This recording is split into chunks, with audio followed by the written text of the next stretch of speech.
aqui dos nossos estudos, a gente procurou conduzir, as coisas assim de uma maneira prática, que nos levasse a ter mais proveito quando a gente estuda a Bíblia sozinho, lá na nossa casa, se bem que já, acho que no primeiro dia, a gente falou que a melhor maneira de estudar a Bíblia é de maneira comunitária, é junto com as pessoas,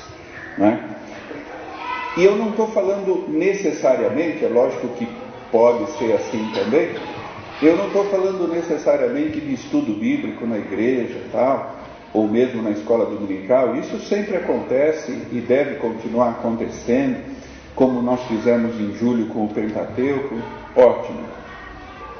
Mas assim, eu creio que a gente poderia ter mais iniciativa espontânea, de, por exemplo, combinar com o irmão de ir na casa dele e a gente combinar um texto e ler junto, ou um grupo de pessoas que moram mais próximo, que houvesse esse tipo de iniciativa.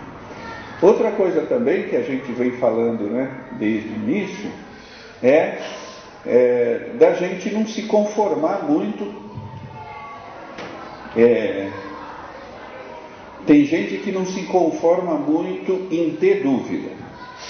Aí não está bom. Eu acho que a gente precisa ficar muito contente quando a gente tem dúvida, O ser humano não teria chegado ao seu nível de conhecimento que tem hoje se ele não tivesse dúvidas. E principalmente a respeito da Bíblia, a gente tem muita dúvida. Muita dúvida. E eu citei aqui alguns textos com vocês que a gente permanece com a dúvida. A igreja acumulou aí praticamente 2000 anos de estudo sobre a palavra de Deus, e sobre alguns textos a gente continua com dúvida, Então a gente não pode ter medo da dúvida, a gente precisa ter medo de a dúvida não incomodar a gente a ponto da gente querer estudar aquilo mais a fundo.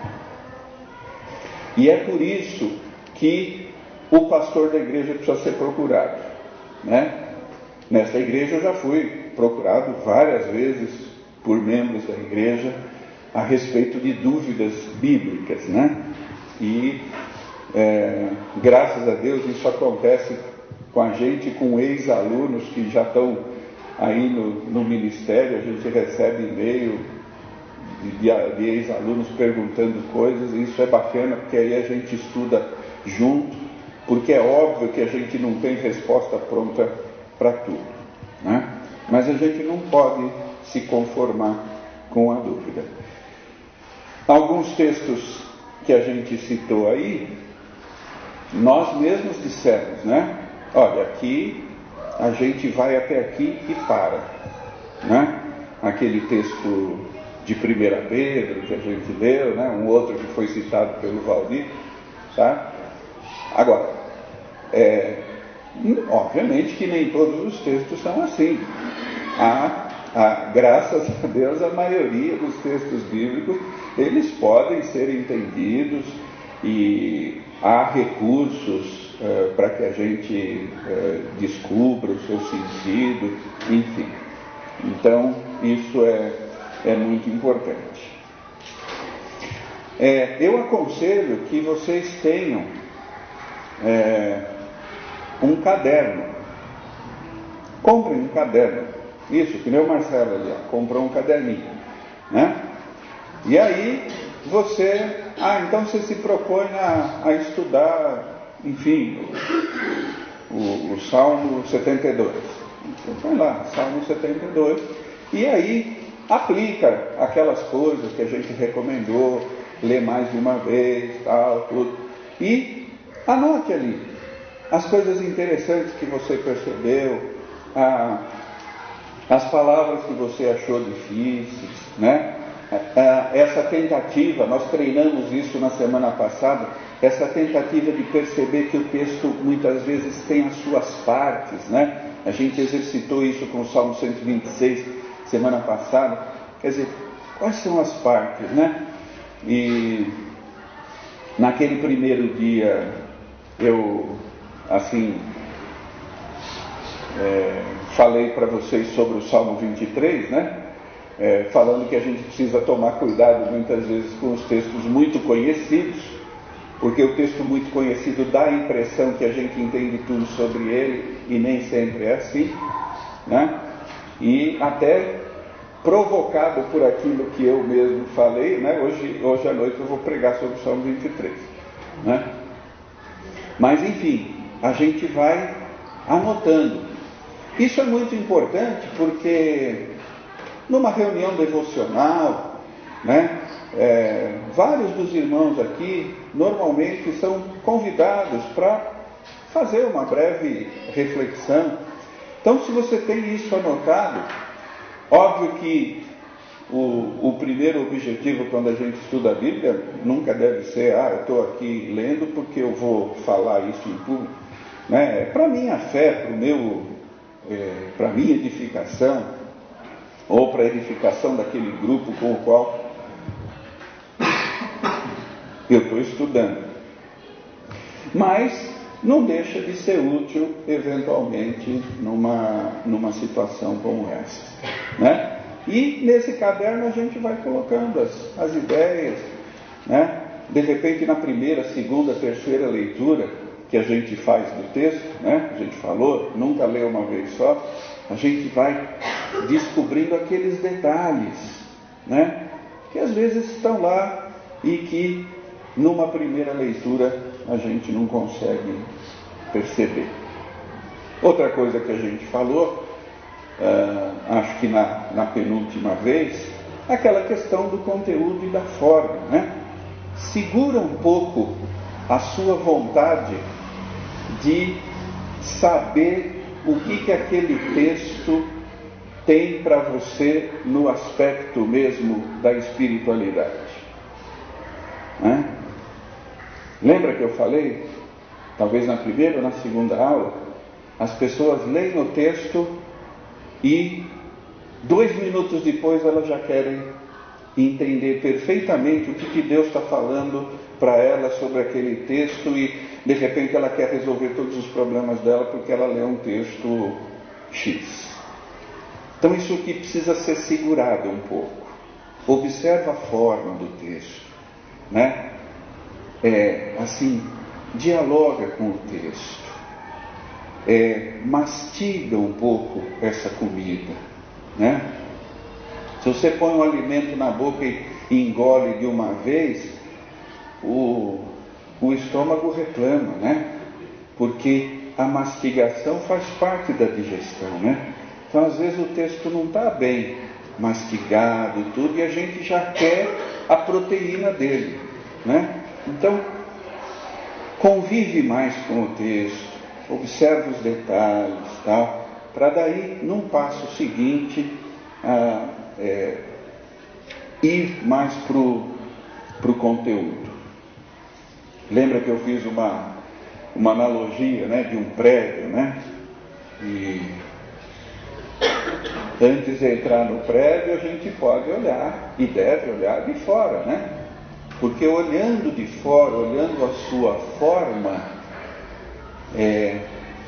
quando eu entro, quando eu vou no interior, essa minha visita pode ser mais proveitosa se eu olhei direito a sua forma. Então, ainda que o conteúdo seja mais importante do que a forma, é claro, a forma interfere no conteúdo quando o assunto é a Bíblia. Eu deixei 2 textos, né, para que os irmãos lessem. E esses 2 textos que eu deixei para leitura são textos de cartas. De cartas. 2 Pedro, capítulo 3 e Filipenses, capítulo 2. Obviamente que nós não vamos ler aqui a fim de fazer um estudo sobre esses textos, porque a gente precisaria até de mais de uma aula para fazer isso. A intenção aqui é mostrar para vocês esse tipo de texto que se chama carta, né? A gente viu outros tipos de texto, já falamos sobre os Salmos, já falamos sobre textos assim narrativos, lembra? Gênesis 22, já falamos de textos dos Evangelhos. E olha como é importante isso. Lembra que eu falei na semana passada? O Novo Testamento tem 27 livros. 21 desses livros são cartas. Não é? Você só tira os 4 evangelhos, Atos e Apocalipse. Todo o restante do Novo Testamento são cartas. Parte significativa das doutrinas que são base da nossa fé, a justificação, as coisas que nós sabemos do Senhor, né? Que Ele veio em carne, que Ele é Filho de Deus, tal. Tudo isso a gente aprende nas cartas do Novo Testamento. E as cartas são um tipo de texto assim tão bacana que eu usei essa expressão, acho que já numa das aulas passadas, que é quando aqueles servos de Deus pastoreiam, né? Eles são pastores das comunidades, só que eles têm que ser pastores muitas vezes à distância. Eles não podem estar em todos os lugares, né? Então, eles às vezes cuidam de problemas muito específicos à distância. Lembra que eu escrevi aqui a semana passada? A gente tem a situação, por causa dessa situação, uma carta. Só que a gente não tem mais a situação, né? A gente tem a carta. E aí, quando a gente lê a carta, a gente tenta imaginar qual era a situação. Nós lemos um trecho de uma carta aqui na abertura da escola dominical, né? Romanos 14, melhor dizendo, de 1 a 12. E lá ele entra num assunto que provavelmente era muito familiar para as pessoas que ouviram a carta lá em Roma. Ele fala dessa coisa de comer isso, não comer aquilo, que um julga o outro porque come, o outro julga esse porque não come. E a gente sabe, né, que principalmente entre os judeus tem muito essa questão dos alimentos puros, considerados puros e não puros, né? E a carta aos Romanos, apesar de ter sido enviada para uma comunidade que estava na capital do Império, lá existia uma comunidade judaica forte, porque a carta aos Romanos fala muito de judaísmo. Então a gente não tem certeza absoluta, a gente não tem um outro documento dizendo, olha, lá na comunidade de Roma, o pessoal estava brigando porque um achava que podia comer tal coisa, o outro não. Mas não é por causa disso que a gente não tira o proveito necessário, né? Outra coisa importante que a gente tem que lembrar sobre as cartas também. Às vezes, elas são realmente enviadas para pessoas específicas ou para comunidades específicas, né? Às vezes não. Essa diferença a gente percebe se a gente olhar, por exemplo, as 3 cartas de João. A segunda e a terceira, que são pequenininhas, o autor, ele se autodenomina o presbítero. A segunda, ele fala o presbítero, e ele chama o seu destinatário de que jeito? A senhora eleita. É uma maneira como ele qualifica a igreja. Ele está falando a uma igreja. Não é isso que está aí em 2 João? Primeira linha. Não. Daqui a pouco a gente lê 2 Pedro. Né? Eu estou exemplificando com 2 João. Né? Uma senhora eleita e os seus filhos. Exatamente. Já a 3ª de João, aí já é uma pessoa. O presbítero Gaio, né? O Gaio, né? Ainda bem que o Gaio não é papa, né? Então, veja como é diferente, né? Agora, 1 João, essa não tem cara nenhuma. Essa não tem cara nenhuma de carta. Ela não começa fazendo saudação e ela não termina fazendo despedida. Né? Quer dizer, a 1ª de João, ela começa mais ou menos como o Evangelho de João, falando do verbo, falando daquele que era desde o princípio, né? E se você olhar lá no finzinho dela, ela termina falando do assunto que ela estava tratando. Ela não manda lembrança para ninguém, não faz despedida, né? Quer ver outro exemplo? A carta de Tiago. A carta de Tiago, ela também não manda lembrança para ninguém, no final. E no começo, ela diz que ela se dirige às 12 tribos da dispersão. Quer dizer, é uma forma simbólica de dizer que ela está escrevendo para a igreja de uma maneira geral, porque a igreja é o novo Israel, né? É o novo Israel de Deus. Então, agora, se a gente pegar aquelas de Paulo mais conhecidas, aos Romanos, aos Gálatas, aos Filipenses, aos Tessalonicenses, são igrejas em locais.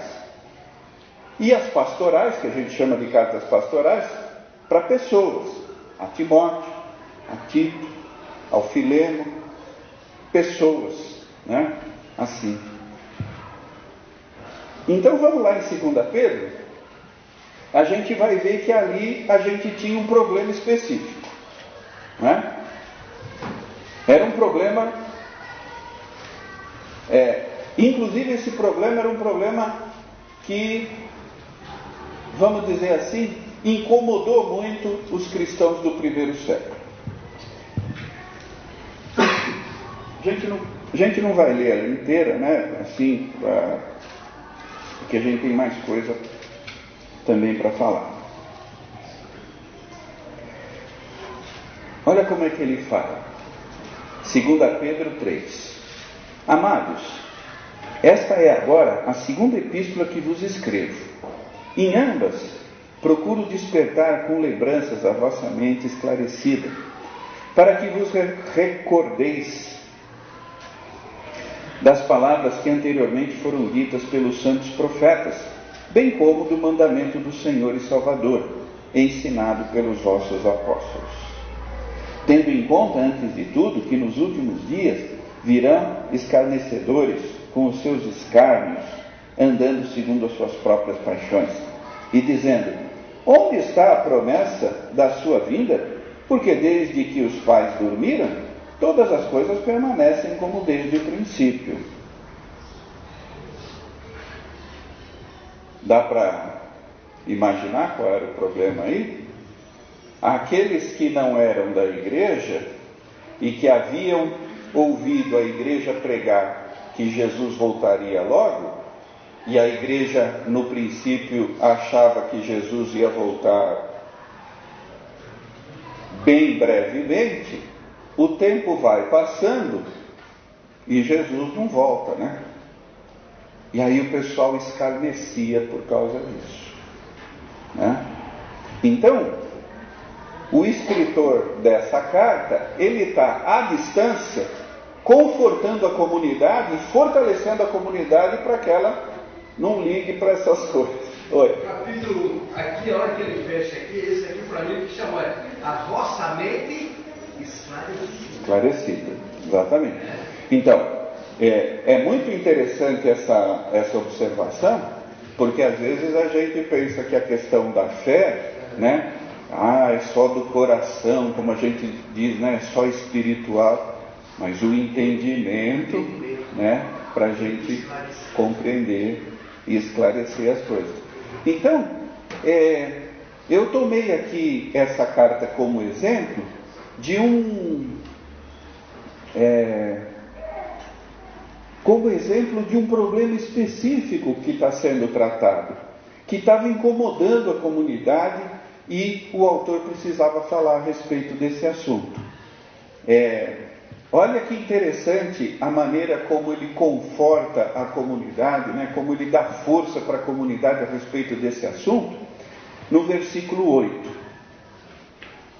Ele não mudou de assunto, está no mesmo assunto. Há, todavia, uma coisa, amados, que não deveis esquecer, que para o Senhor um dia é como 1000 anos, 1000 anos como um dia. Não retarda o Senhor a sua promessa, como alguns a julgam demorada. Pelo contrário, ele é longânimo para convosco, não querendo que nenhum pereça, senão que todos cheguem ao arrependimento. Né? Esse texto é um texto fundamental por outros motivos também. Mas aqui, dentro dessa perspectiva da intenção do autor, ele está querendo dizer, né? Ainda que a própria igreja tenha entendido em determinado momento que Jesus voltaria muito breve, o tempo para Deus é diferente. E a gente nunca deve dizer que a promessa está demorando, né? Quer dizer, isso não cabe na questão de como a gente entende as promessas de Deus, né? Deus é soberano. E isso é muito interessante aqui na carta. Só para exemplificar os problemas específicos. Vamos lá em Filipenses 2. Aí um texto bem mais conhecido, né?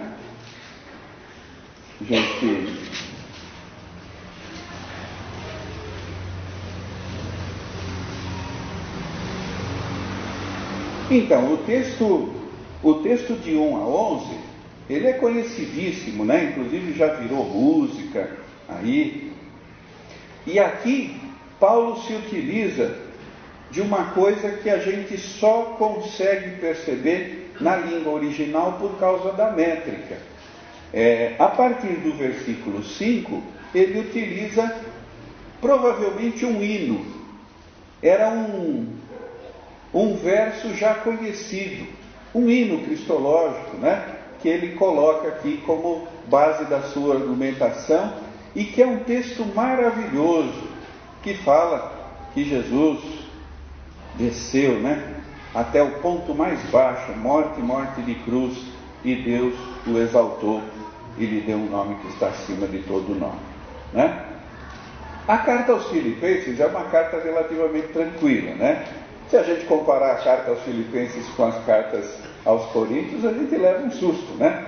Porque o discurso naquelas é muito incisivo, parece que Paulo está no meio de uma polêmica sobre vários assuntos. Aqui é mais tranquilo.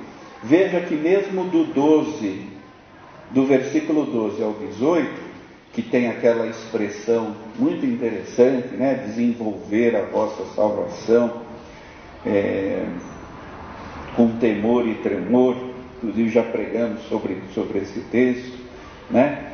Veja que são conselhos importantíssimos para a nossa vida de fé, mas às vezes assim, sem apontar um problema específico, como lá em 2 Pedro.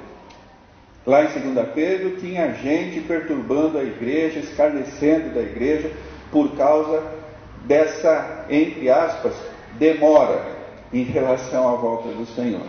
Aqui são conselhos mais gerais.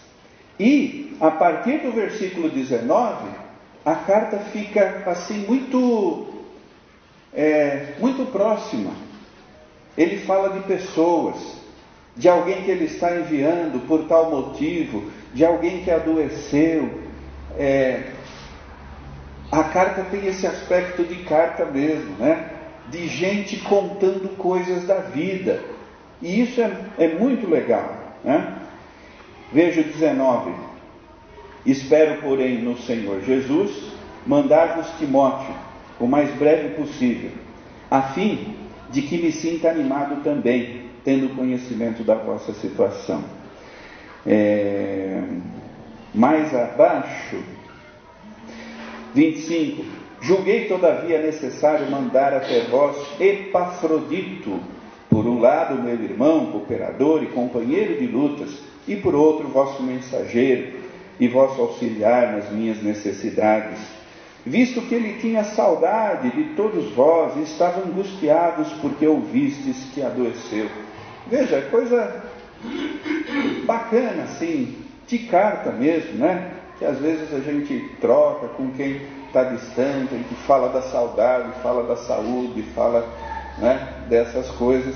Então, o que a gente está querendo pontuar um pouco aqui são essas características desses textos abundantes do Novo Testamento, que são as cartas ou epístolas, né? A gente falou um pouquinho às vezes, de uma diferença que se faz entre essas duas palavras, né?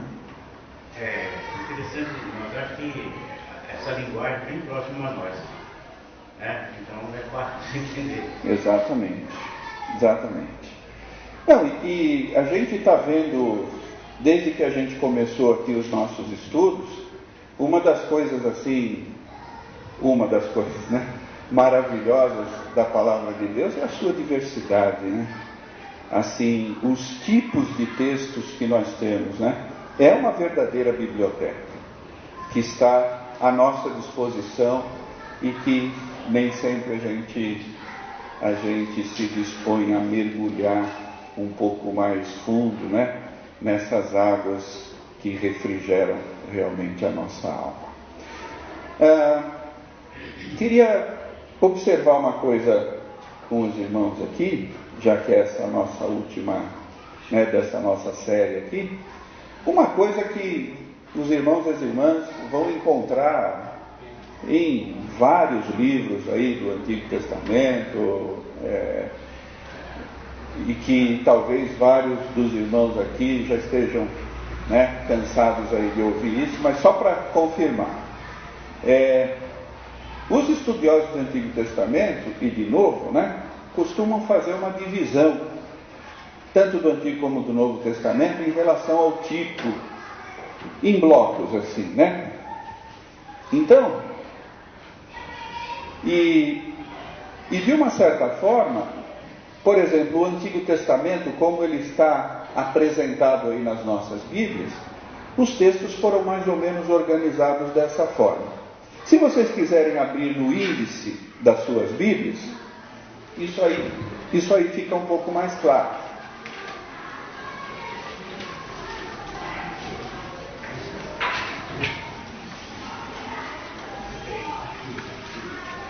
De Gênesis até Deuteronômio, todo mundo sabe, né?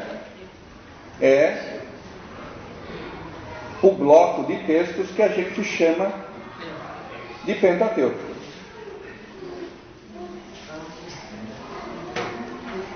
E a gente viu nos nossos estudos em julho que, muito longe de dizer que o que a gente tem nesse bloco é coisa igual ou pelo menos parecida. Mesmo aqui a gente tem uma grande diversidade de textos. E aí, de Josué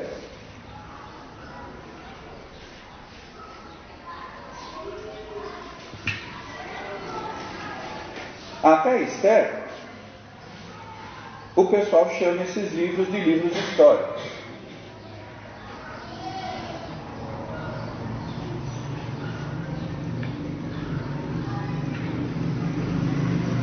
Aí de Jó até o Cântico dos Cânticos, o pessoal chama esses livros de livros poéticos.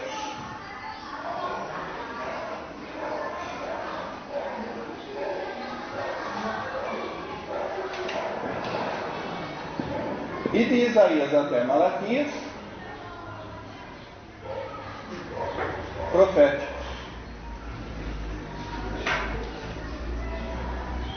Então a gente pergunta assim: essa divisão aqui ajuda? Ajuda. Só que a gente precisa tomar cuidado para não achar que isso aqui é uma camisa de força, né? Por quê? Por exemplo, aqui no meio a gente tem o livro das Lamentações. Depois de Jeremias aqui puseram o livro das Lamentações. O livro das Lamentações não é um livro profético. Eu estou dizendo em relação ao gênero literário, né? Ele ficaria muito melhor acomodado aqui, mas ele está aqui, né? Outro livrinho que está aqui, o livro do profeta Jonas. Ah, mas esse é um livro de um profeta. É um livro de um profeta. Só que geralmente os livros dos profetas têm o que o profeta pregou. No livro de Jonas, não. O livro de Jonas conta a história do seu chamado, daí ele não quis, daí ele foi lá, né? É um livro narrativo. Do ponto de vista do gênero literário, ele é muito mais parecido com o livro de Ruth, por exemplo, do que dos profetas. Mas como conta a história de um profeta, está aqui. A literatura profética, ela se caracteriza por aquilo que o profeta pregou. Por isso que a gente vê com muita frequência nos livros proféticos aquela frase: assim diz o Senhor. Foi aquilo que o profeta pregou, né? E aqui também, né?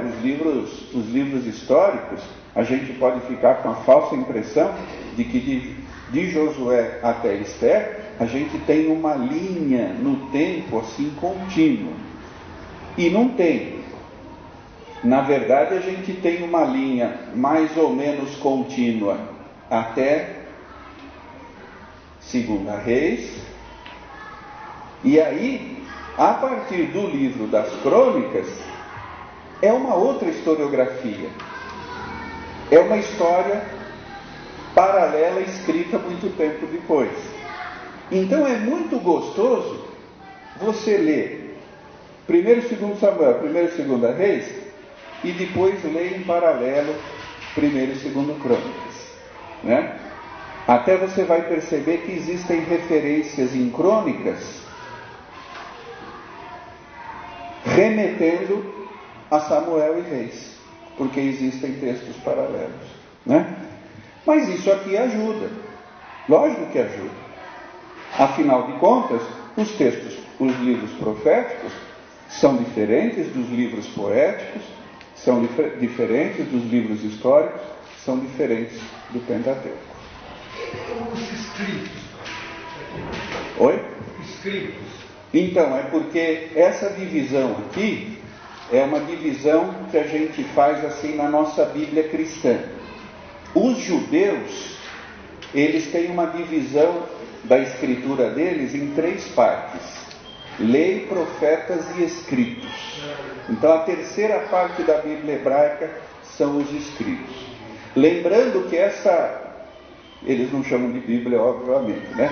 Mas a escritura que os judeus utilizam é igual ao nosso Antigo Testamento, só que tem umas diferenças na posição de alguns livros, tá? Mas os livros são os mesmos, tá bom? Então isso aqui ajuda, né? Não dá para dizer que não ajuda. Ajuda, mas a gente precisa tomar cuidado para a gente não entender que isso aqui é uma camisa de força. Em outra oportunidade talvez a gente possa fazer isso, né? O tempo não permite, até em função da pergunta do Alonso. Seria muito interessante a gente dar uma olhada também em como a Bíblia hebraica divide os livros. É óbvio que essa divisão não é aleatória. Os livros não foram sendo jogados assim, né? Existe uma razão. Os livros foram agrupados dessa forma com a tentativa de dar um sentido para cada um desses blocos. E isso os judeus fizeram também de maneira um pouco diferente. Então perceber essas diferenças é uma coisa bem legal. Vamos ver a respeito disso aqui no Novo Testamento. Pastor, Oi. antes do senhor entrar nesse aí, eu queria só fazer uma pergunta para o senhor. É o seguinte: nos livros dos reis, Não entendi. no livro de reis, tanto 1 ou 2, Pois não. existe uma expressão assim: quanto aos mais atos de Josafá e ao poder que mostrou e como guerreou, porventura não estão escritos no livro da história dos reis de Judá? Não é esse os livros. Não, não é. O que o Valdir está perguntando é o seguinte: em vários momentos ali no livro dos reis, lembra que o livro dos reis vai falando dos reis de Israel, né? De Israel e de Judá, é claro. E às vezes eles colocam assim, em outras palavras, né? Quanto aos mais atos desse rei, veja no livro da história dos reis de Israel. Esse livro que ele indica aqui se perdeu, infelizmente, né? Nós não temos mais acesso. Mas o autor do livro dos reis buscou informação nesse livro, tá? Por que a gente imagina que isso aconteceu? Nos cursos que a gente fez aqui e também nesse curso do Pentateuco, eu cansei de dizer e canso de dizer que a Bíblia não é um livro de história se a gente tomar a palavra história no sentido moderno de uma ciência específica. A Bíblia é um livro de teologia, também no melhor sentido dessa palavra. A Bíblia foi escrita como testemunho de pessoas que tiveram íntima relação com Deus, e esses testemunhos devem nos inspirar para termos relacionamento com Deus. É para isso que a Bíblia serve. A Bíblia serve para a gente ter relacionamento com Deus, né? Agora, é lógico que ela se vale da história. Que beleza! Então, no livro dos reis, às vezes ele coloca ali, olha, o rei, Josias, Ezequias e tal, é filho de tal, ele reinou, começou a reinar quando e terminou de reinar. Esses são dados mais, assim, fixos, né? Não tem a ver tanto assim com teologia. Provavelmente foram esses dados que ele foi buscar lá nesse outro livro. Agora, para o livro dos reis, o que mais interessa? Se o rei agradou ou não a Deus. É por isso que, na perspectiva do livro dos reis, Manassés é o pior rei e o Josias é o melhor. O livro dos reis não fala, ou pelo menos não é esse o seu primeiro interesse, se o cara cobrou muito ou pouco imposto, tirando a questão de Salomão, né? Se ele fez reformas estruturais, assim, se ele construiu coisas. Uma biografia, professor. Uma biografia do rei, por exemplo. Exato. Esse livro que se perdeu seria a biografia de alguns reis, dos reis. Talvez não fosse exatamente uma biografia, mas constaria de dados do seu reinado, dados objetivos, assim.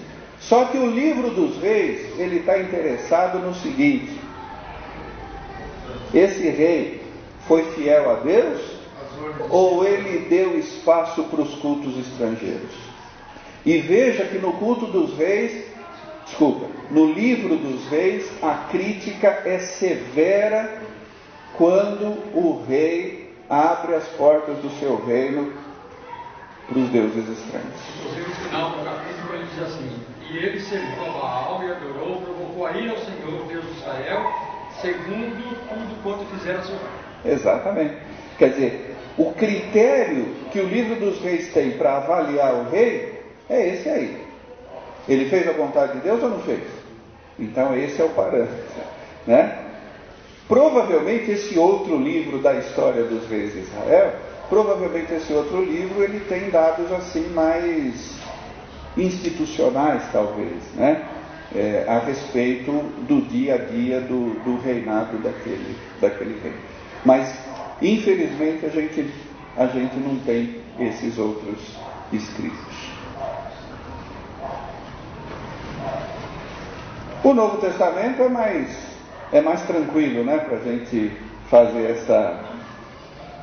essa divisão, né, uma quantidade de textos menor, e foram textos produzidos também num prazo menor. O Antigo Testamento, né, se a gente pegar o texto mais antigo, mais recente, a gente tem vários séculos, né? Novo Testamento está tudo praticamente, tudo não diria, mas a maior parte está dentro do primeiro século, né? E do ano, vamos dizer, 50 para frente. Não que não se tenha escrito nada antes disso, mas redação final de livro mesmo, eu não creio que a gente tenha tido antes das primeiras cartas de Paulo. Bom, aqui é mais fácil, né? A gente tem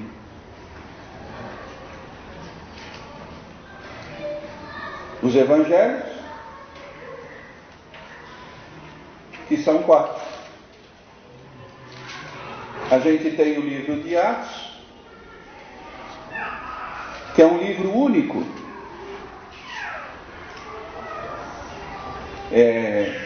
A gente não tem nada, a gente não tem nenhum livro no Novo Testamento parecido com o livro de Atos. Ele é único.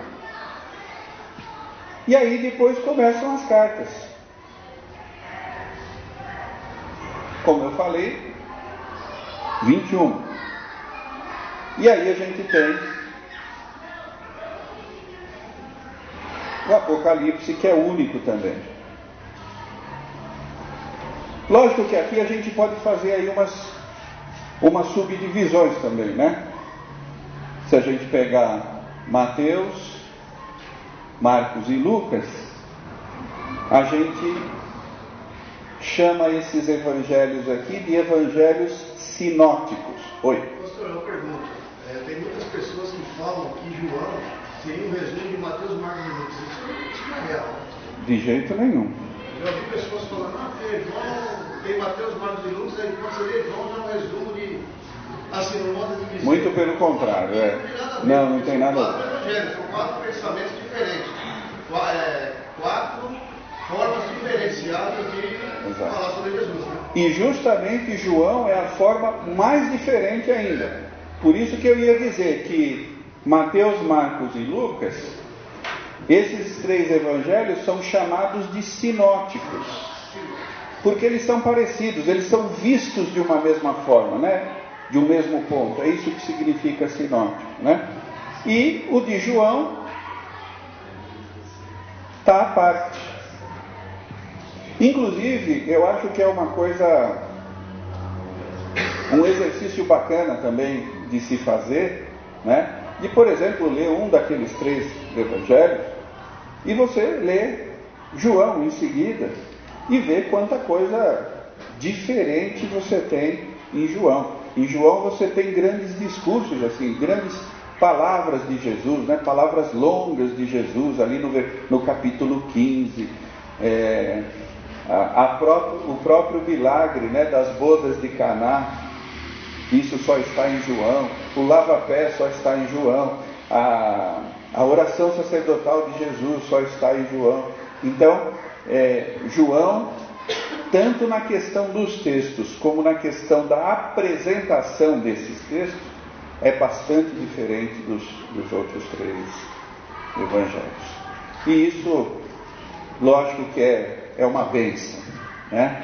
Porque são formas diferentes de nos edificarmos com os testemunhos sobre Jesus que chegaram até nós. aparentemente, os dois de modo, Mateus, Marcos e Lucas, sempre tem a genealogia de Jesus, que dá o aspecto histórico do homem. E João, ele exclui muito descuidado dessa antiga parte, e é mais teológico, mais espiritual. Ele quer colocar mais a divindade de Jesus em volta. Os outros três não, eles querem fixar Jesus na terra, no povo. Então, até para reforçar, naquele comecinho de João, a gente não vê nos outros evangelhos, por exemplo, dizer que Jesus estava na criação com Deus, né? Quer dizer, isso é uma, entre aspas, novidade que aparece em João, né? Tá correto, assim, é quando a gente fala assim, dá a impressão que a gente está falando, a gente está deixando os outros com menor importância, e não é isso. Mas realmente as coisas em João são mais profundas, né? Existe uma profundidade maior. A gente pode dizer que os outros evangelhos, eles são um pouco mais narrativos, né? Contam as parábolas, contam os milagres, como Mateus e Lucas, por exemplo, têm os textos do nascimento, Marcos já não tem, e mesmo as partes finais, né? No encontro do presbitério, agora eu estava falando isso, né? Sobre o capítulo 16 de Marcos, da gente ver que os 4 evangelhos, de forma diferente, sempre terminam com Jesus comissionando os seus discípulos para a missão. Essa característica, da diferença de disposição do pessoal, tem a ver só com a característica do autor, primeiramente, ou também com a necessidade de se expor o Evangelho de uma maneira diferente por alguma ocasião histórica, algum momento que estava acontecendo? Então, essa pergunta, antes de tentar, né, responder essa pergunta do Marcelo, que obviamente não é uma pergunta muito fácil, inclusive a gente tinha combinado de não fazer pergunta difícil, mas ele não seguiu. Falei, olha, não faz pergunta difícil. Não, mas sem brincadeira. Não vamos pensar que esses 3 aqui são iguaizinhos. Não são. Se quiser ver uma diferença assim, que salta aos olhos, leia Mateus e Lucas, que são os mais extensos, e veja quantas vezes Mateus cita o Antigo Testamento e quantas vezes Lucas cita o Antigo Testamento. Só aí a gente já tem uma diferença brutal, né? Outra coisa é que, obviamente que isso não é um pensamento unânime, mas eu sou simpático a isso. Eu acho que a gente tem que entender sempre os evangelhos como fruto de uma comunidade. Lógico, foi uma pessoa só que escreveu. Mas quando os evangelhos foram escritos, pelo menos a sua redação final, a igreja já existia. Já existia a fé no ressuscitado, né? E é lógico que a feitura do evangelho atende a expectativas, a necessidades daquela comunidade. Então, por isso que eu digo que a gente ter essas 3 impressões sinóticas aqui é uma riqueza para nós. Porque é lógico que se Mateus cita mais o Antigo Testamento, é porque ele trabalhou ou ele estava envolvido numa comunidade que tinha judeus, né? Lucas nem tanto. Agora, levando isso em consideração, a gente pode pensar na comunidade joanina também, né? Uma comunidade na qual os textos, os testemunhos de Jesus apareceram de uma maneira diferente. eu falei da carta a gente estava falando da carta aos Romanos. Não foi Paulo que fundou a comunidade em Roma. A carta de Paulo aos Romanos está na década de 50 ainda. E você imaginar que 20 anos depois da morte e ressurreição do Senhor, o Evangelho já estava no Império todo praticamente. Isso é fantástico, né? E isso significa que esse Evangelho de Jesus atingiu regiões diferentes, que viram o Senhor de maneira diferente, ainda que não contraditória, né? E que deram mais importância para determinados textos ao invés de outros, né? E aprouve, né, a providência nos legar esses testemunhos reunidos, né? Quer dizer, os grandes beneficiados somos nós, porque provavelmente a comunidade joanina não tinha os 4 evangelhos, né? Demorou bastante tempo, diga-se de passagem, para que a igreja tivesse o Novo Testamento todo. Só para a gente ter uma ideia, foi no final do 4º século depois de Cristo que o concílio da igreja, ou os concílios da igreja bateram o martelo em relação ao cânon do Novo Testamento, né? A respeito de algumas cartas existiam dúvidas e tal.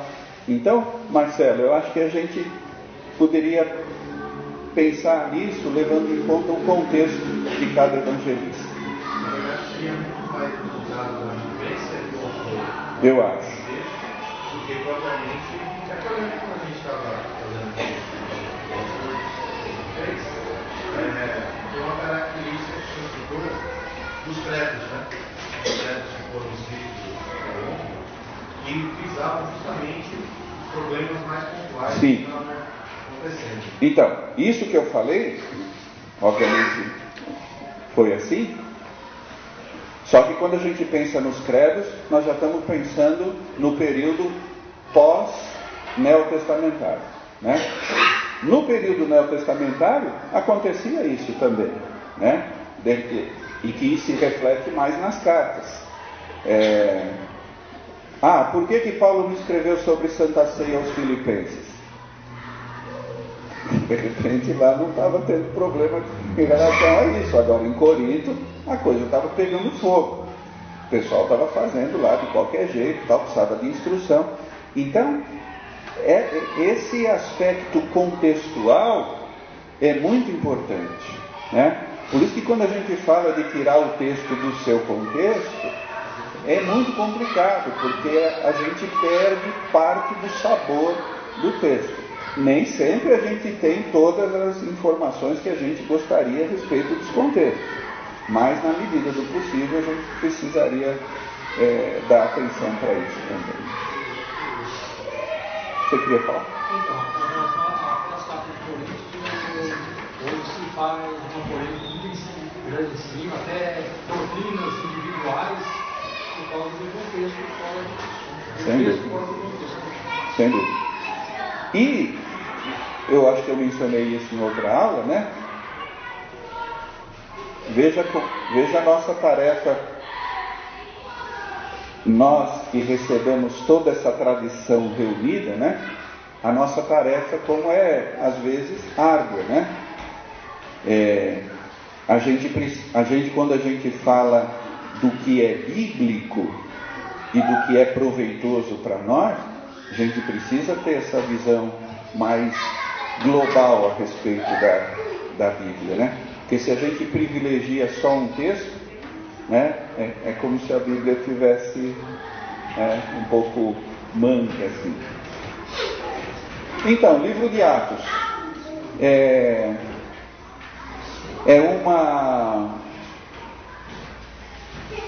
são narrativas dos inícios da igreja e assim numa direção muito específica. A igreja cresceu para muitas direções, que não foram captadas por Atos dos Apóstolos, né? E que a gente até tem condição, por documentos outros, né, chegar a essa conclusão. Agora, o Lucas, ele seguiu um caminho na sua narrativa, né? Ele recebeu relatos, ele presenciou algumas coisas e ele compôs um texto fantástico, mas a gente não deve pensar que a história da igreja no total se resume ao livro dos Atos dos Apóstolos. Só para falar das cartas mais para o final, Apocalipse, né? Um livro assim também muito especial. Existem vários apocalipses não canônicos e que servem para a gente ter uma base assim, de que isso não deixa de ser também um gênero. Mas o Apocalipse é um livro, né, que a gente precisa também estudar à parte. E as cartas? 13 vem com o nome de Paulo, não é?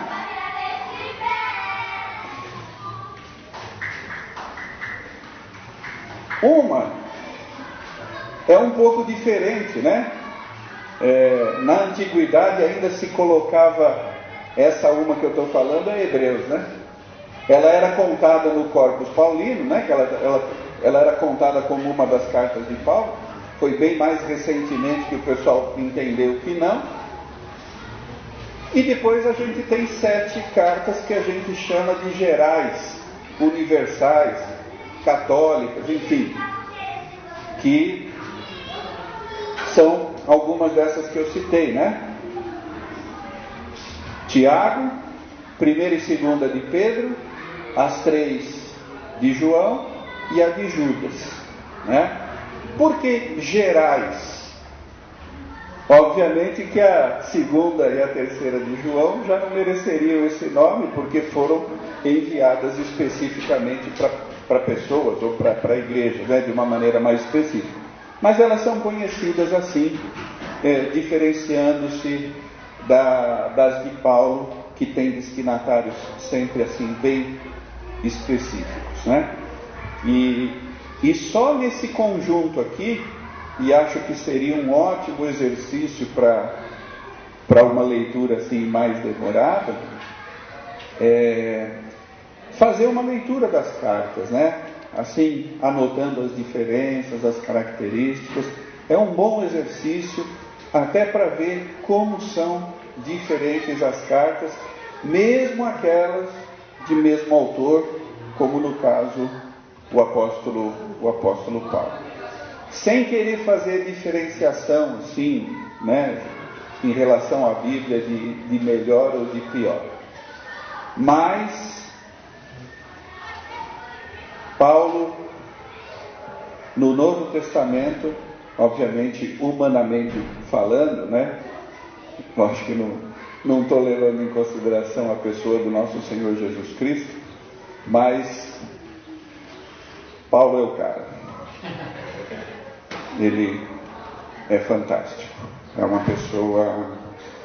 pessoa assim, fora do padrão. Está acima da média. Bom, nós protestantes devemos muito, né? O protestantismo surgiu de uma redescoberta dos escritos paulinos, né? E tinha mais Cristo Também. E ele nunca escondeu a sua humanidade, né? Nunca deixou de dizer que tinha espinho na carne, nunca, né? E assim, postura, né? E muitas coisas que hoje as pessoas querem departamentalizar estavam concentradas na mesma pessoa, né? Paulo era teólogo, Paulo era pastor, Paulo era missionário, Paulo era pregador, sabe? Quer dizer, ele era especialista em tudo isso, né? E infelizmente foi especialista também em permanência no cárcere, né? porque Paulo esteve preso muito tempo e as condições de prisão naquela época não eram assim as melhores. Mas enfim, é só um parênteses. Acho que o Novo Testamento fica mais fácil da gente ver assim, dessa maneira mais departamentalizada. Categorias. Mateus, Marcos e Lucas podem entrar também na categoria de biografia? Biografia? Acho que não dá, porque assim, uma biografia não deveria ter lacuna, né? E os evangelhos têm.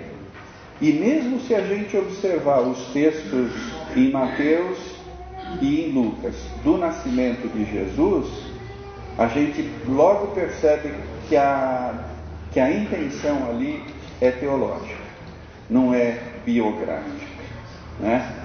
Aí você tem a infância e depois você tem um vazio. E aí, mesmo na idade adulta, né, com Jesus falando e pregando, o sentido dos textos não é biográfico, né? As coisas sobre a vida de Jesus vão sendo pensadas tendo em vista a sua pregação, né?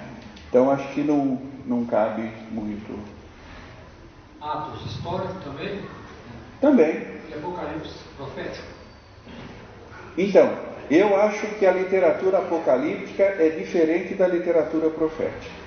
Eu não coloco, né? E um sinal de que essas duas literaturas são diferentes, na Bíblia judaica, Daniel não figura entre os livros proféticos, mas está na terceira parte entre os escritos, porque Daniel é mais apocalíptico do que profético. Então acho que o Apocalipse é uma literatura à parte, né? Acho que guarda algumas relações com o profetismo, né? Tem gente que acha que é uma sequência histórica do profetismo, mas não é a mesma coisa, não.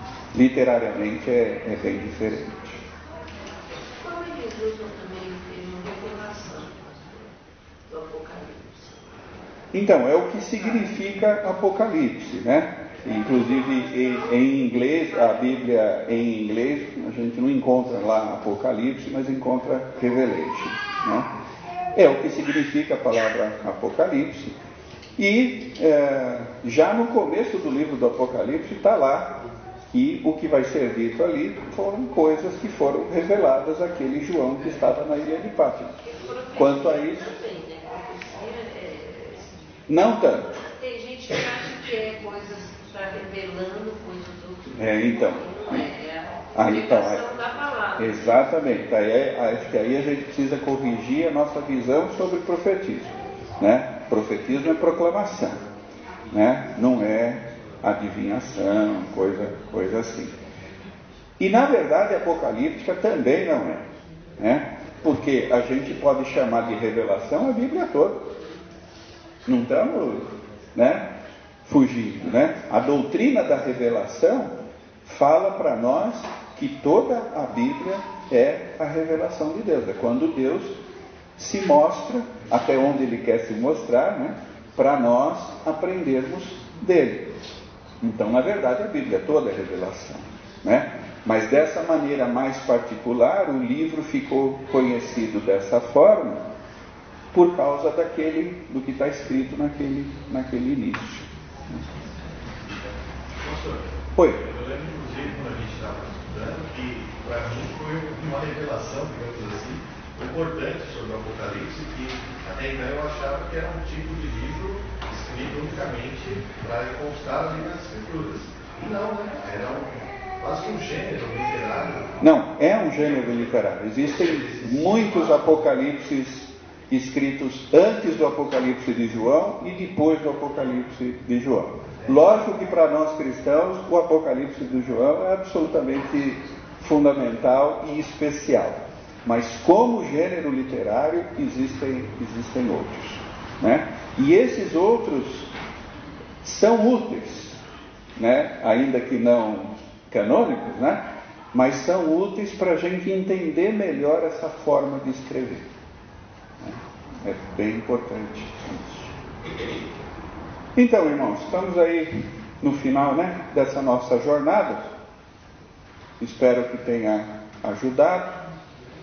E o mais importante, né, que todos nós, né, coloquemos em prática e façamos desse estudo mais aprofundado da Bíblia um costume, né, uma prática na nossa vida, porque isso é uma coisa progressiva, né?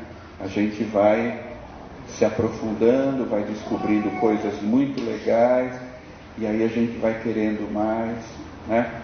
Não deu tempo de falar hoje, mas a gente ia falar um pouquinho dos recursos externos, né? Quando a gente falou das palavras que a gente não compreende, a gente falou dos dicionários. Aí na biblioteca a gente tem alguns textos interessantes, né? Então é importante a gente ler também coisas sobre a Bíblia, né? Só uma palavrinha pequena sobre as nossas queridas e abundantes atualmente Bíblias de estudo. Cuidado com elas, né? A intenção é boa. E se você tiver alguma, utilize delas aquelas informações que não têm a ver com interpretação, né? Coisas geográficas, coisas das instituições, pesos e medidas, explicações assim mais enciclopédicas. Quando a Bíblia de estudo quer interpretar o texto para você, não estou dizendo que você não leia, mas tenha em mente que você saiu do texto e foi para a nota do rodapé. Quando você faz isso, você tem que mudar uma chave aqui na cabeça. Estou saindo do texto inspirado e estou indo para a opinião de um autor. Pode ser o doutor catedrático, não sei o que lá, de não sei de que país, é uma opinião. Aí quando você volta para o texto inspirado, muda a chave de novo, porque senão, se você não fizer isso, né, você pode ler a interpretação com o mesmo registro do texto inspirado e aí dá problema, né? Então aquela opinião que está numa determinada Bíblia de estudo pode estar diferente em outra Bíblia de estudo, né? E não há dúvida que em certa medida é interessante comparar as opiniões e tal, mas isso precisa ser feito com cuidado, né? Se tiver dúvida, procura a gente, mostra, tal, para a gente orientar. Eu tenho um monte lá de Bíblias de estudo, acho que a intenção de quem as faz é boa. Pastor, teria uma recomendação? Tenho. A Bíblia de estudo da Nova Tradução na linguagem de hoje. Você pode dizer assim: eu não gosto da Bíblia na linguagem de hoje. Não precisa gostar, né? Você vai ter a linguagem de hoje, mas os comentários, as notas de apoio que você tem na Bíblia de estudo da Nova Tradução na linguagem de hoje, na minha modesta opinião, são as melhores. Essa Bíblia de estudo, que inclusive fui eu que comprei, né, lá para o Alonso, do Almeida, também é bem equilibrada, né? Quando eu falo de equilíbrio, é isso. Porque uma empresa como a Sociedade Bíblica do Brasil, que imprime Bíblias para todas as denominações, ela obviamente não pode ficar, né, puxando a brasa para a sardinha desse ou daquele. Então, os comentários aí, eles têm esse aspecto mais enciclopédico mesmo, para você, né, conseguir entender. Então, ajuda, né? E de maneira nenhuma estou falando mal dos editores. Estou falando uma coisa óbvia. Quem escreve e entra em interpretação, está colocando a sua opinião, a opinião da sua igreja e tal. E aí a gente precisa tomar cuidado. Tá bom? Então que Deus nos abençoe. e nos ajude sempre a entender a sua palavra.